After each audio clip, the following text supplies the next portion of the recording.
Adorable Père, à toi la gloire, à toi la magnificence, à toi l'honneur, à toi l'adoration, au siècle des siècles. Je te donne toute la gloire, reçois la gloire, tu la mérites Seigneur. Parle-nous ce matin, dans le nom de Jésus-Christ. Bonjour à tous, bienvenue à cette dévotion. Aujourd'hui, nous prenons notre Bible dans Ésaïe 53. N'oublie pas que dans Ésaïe 53, Dieu nous parle de Jésus-Christ, celui qui est le Messie, le sauveur de l'humanité, l'agneau de Dieu qui ôte le péché du monde, celui qui est venu et qui a versé son sang pour sauver les êtres humains de la puissance des ténèbres, du pouvoir de Satan et de la mort éternelle. Jésus-Christ de Nazareth, il est ressuscité, il est assis à la droite du Père et il intercède pour nous. Il est là pendant que je parle, son esprit qui réside en moi parle à travers moi, et toi qui es en train d'écouter ce message, tu reçois l'action du Saint-Esprit en toi par la conviction du péché, par la conviction du jugement, par la conviction de justice. Quand tu écoutes la parole, dans ton esprit, le Saint-Esprit est à l'œuvre. Il va recréer ton esprit. C'est pourquoi, à la fin de ce programme, et même pendant que tu es en train de l'écouter, prends une décision, si tu ne l'as pas encore prise, que Jésus-Christ soit ton sauveur, et prends cette décision ultime, que Jésus soit ton Seigneur. Il y a une différence. Il est ton sauveur, il te sauve, mais il est ton Seigneur, c'est lui qui va gouverner ta vie.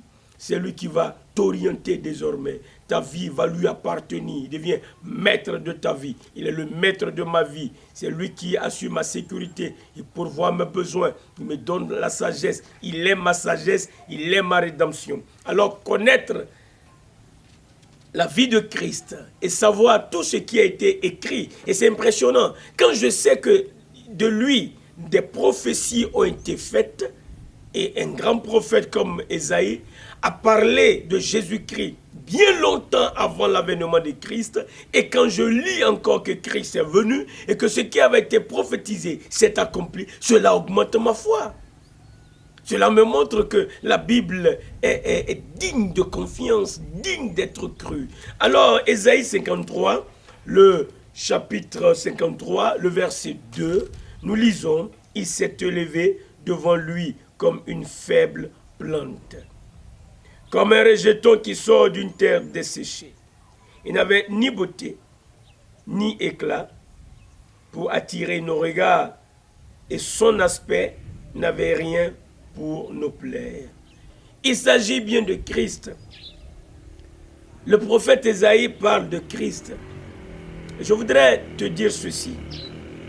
Il s'est élevé devant lui, devant Dieu, comme une faible plante, comme un rejeton qui sort d'une terre desséchée.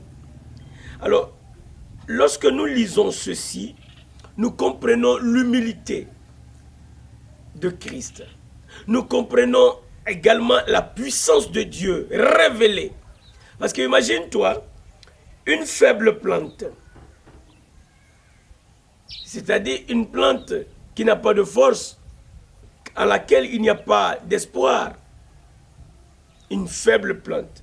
Et il ajoute, comme un rejeton qui sort d'une terre desséchée. Cela dénote d'un miracle. Il faut un prodige pour que cela se fasse.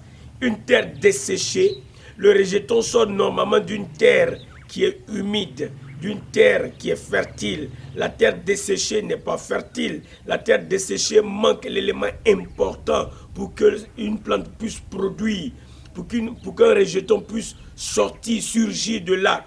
Mais Dieu œuvre de cette façon pour nous montrer son bras puissant.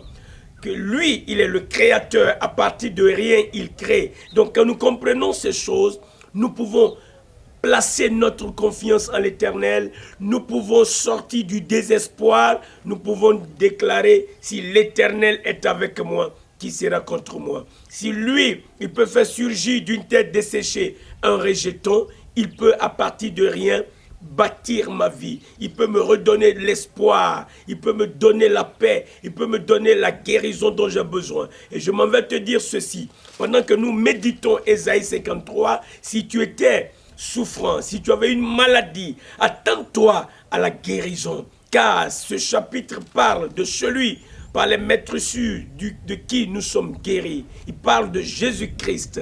Alors, en méditant ce passage, attends-toi à la puissance de Dieu. C'est un passage qui dégage la puissance de Dieu pour quiconque absorbe les vérités qui sortent de ce passage.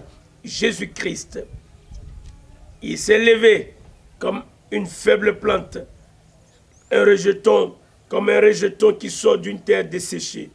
La parole de Dieu dit, il n'avait ni beauté, ni éclat pour attirer nos regards. Et son aspect n'avait rien pour nous plaire. Effectivement, écoute comment il est né. Cela attire mon attention. À partir d'une puissance, le Saint-Esprit, qui est venu et qui a permis que Marie puisse concevoir Christ, Jésus. C'est sous l'action du Saint-Esprit. Donc c'est sous l'action de la puissance. C'est la puissance de l'Esprit qui a été à l'œuvre pour que lui, il puisse être conçu. Conçu donc du Saint-Esprit. Conçu à partir de rien donc. Une terre desséchée. Marie était une femme vierge. Mais elle a conçu. Miracle. Puissance de Dieu à l'œuvre. Quand tu entends parler de Christ, saisis la puissance de Dieu à l'œuvre. Et quand tu reçois la parole, alors cette puissance va se manifester dans ton être, dans ton esprit, dans ton corps, dans ta famille, dans ta vie. J'aime ça. Cela m'édifie. Dans Luc le chapitre 2, le verset 6, pendant qu'ils étaient là, le temps où Marie devait accoucher arriva. Et elle enfanta son fils premier-né. Elle l'emmaillota et le coucha dans une crèche, parce qu'il n'y avait pas de place pour eux dans l'hôtellerie. Lorsque nous entendons crèche, nous pensons à l'étable, nous pensons au lieu où les animaux sont. Mais quand nous pensons, nous lisons l'hôtellerie, cela sonne le lieu où les grands ou ceux qui sont aisés vont pour se reposer. Ils passent du temps. Mais lui, il n'avait pas eu de place dans l'hôtellerie. Il n'a trouvé que de place pendant ses premiers jours que dans une crèche. Quelle humilité! Le roi des rois, il est entré dans ce monde. Et le lieu, la place qu'il a trouvée sur la terre pour se coucher dans ses premiers jours, c'est dans une crèche. Il n'a pas eu de place dans l'hôtellerie. Il a eu la place, l'unique place, c'est être avec les animaux. Quelle humilité! Il n'avait donc ni beauté, ni éclat. Mais il était le roi des rois. Il est le roi des rois. Il est le Seigneur des seigneurs. C'est impressionnant de saisir que quand le prophète Ésaïe parle, il dit des choses qui se sont déjà accomplies. Alors, lorsque nous recevons la parole, attendons-nous à son action. Ésaïe a prophétisé, cela s'est accompli. Nous lisons l'accomplissement. Nous devons donc accepter que cela est vrai, y croire. Et en croyant à la parole de Dieu, elle va produire ce qu'elle contient, qui est la paix, qui est la vie, qui est l'espoir, l'espérance, qui est la santé, la guérison, le salut dans notre vie. C'est très important que nous sachions, nous qui voulons suivre Christ, nous qui avons reçu Christ, comment il est entré dans ce monde.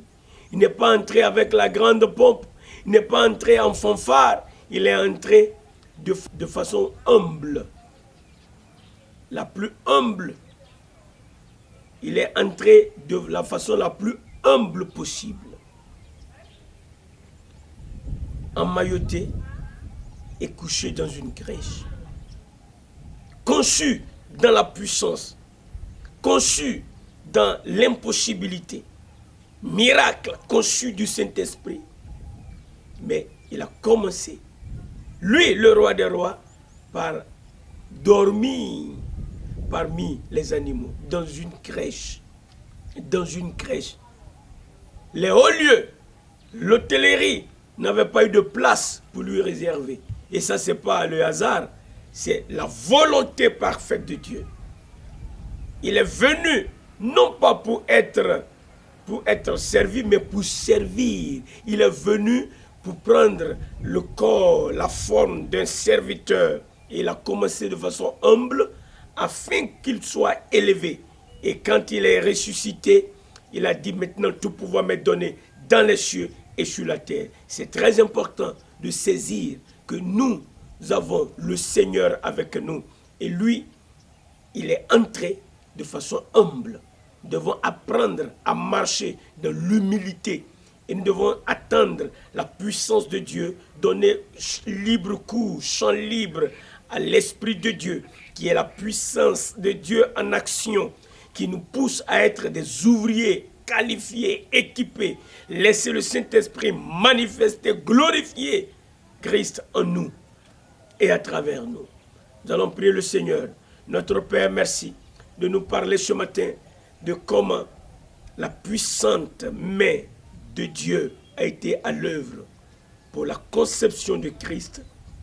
Comment il est entré dans ce monde faible, comment il est entré dans ce monde humble, comment il est entré dans ce monde sans beauté ni éclat, dans l'humilité la plus profonde. Mais comment Dieu s'est révélé à l'humanité à travers Jésus-Christ, notre Sauveur et notre Seigneur. Merci de nous expliquer ces choses. Permets que nous puissions saisir le miracle qui est à l'œuvre dans cette vie, la vie miracle de Christ. Alléluia. Et pendant que nous méditons ces choses, que ton bras puissant soit étendu pour opérer des miracles, opérer des signes, opérer des prodiges. Aide-nous aujourd'hui dans toutes nos activités qui glorifient ton nom. Donne-nous ta sagesse. Merci pour ta capacité. Merci pour le miracle, la vie miracle qui est à l'œuvre en nous et à travers nous. C'est dans le nom de Jésus que nous proclamons que nous sommes le peuple de Dieu. Nous sommes acquis à Dieu pour annoncer les vertus de son admirable lumière. Au nom de Jésus-Christ. Amen.